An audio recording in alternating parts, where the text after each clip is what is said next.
In the work affecting the salvation of man, ordinarily there are two special actions of God, and giving of the first grace, and after that the giving of the second. The former of these two works has 10 actions. Number 1. God gives man the outward means of salvation, especially the ministry of the Word, and with it he sends some outward and inward cross to break and subdue the stubbornness of our nature, that is, that it may be made pliable to the will of God.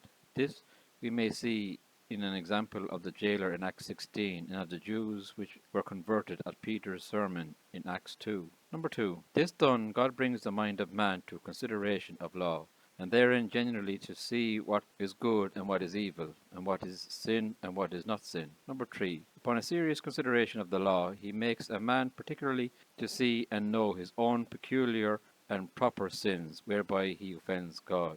Number 4. Upon the sight of sin, he strikes the heart with legal fear.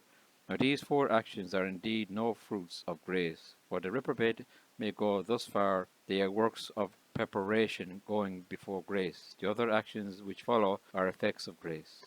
Number 5. The fifth action of grace, therefore, is to stir up the mind to serious consideration of the promise of salvation, propounded and published in the Gospel. Number 6. After this, it is the kindling of the heart with some sense of the sparks of faith, that is, a will to desire to believe, and in grace a strive against doubting and despair. Now, in the same instant when God begins to kindle the heart with any sparks of faith, then also he justifies the sinner, and with his being begins the work of sanctification. Number 7. Then, so soon as faith is put into the heart, there is presently a combat, for a fight of doubting, despair, and distrust, and in this combat faith shows itself by fervent, constant, and earnest invocation for pardon. After invocation follows the strength and prevailing of this desire. Number 8.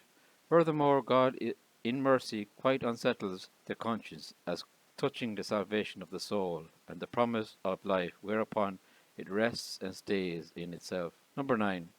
Next, after this settled assurance and persuasion of mercy, falls the storing up of the heart to evangelical sorrow, according to God, that is, a grief for sin because it is sin and because God is offended. And then the Lord works repentance, whereby the sanctified heart turns itself to him, and though his repentance be one of the last in order, yet in itself first, as when a candle is brought into our room, we first see the light before we see the candle, and yet the candle must needs be before the light can be. Number 10. Lastly, God gives a man grace to endeavour to obey his commandments by new obedience, and by these degrees does the Lord give the first grace. The second work of God tending to salvation is the giving of the second grace, which is nothing itself, but the continuance of the first grace given. And this, if we regard man in himself, it is very necessary. For as fire without supply of matter, where it is fed and contained, will soon go out,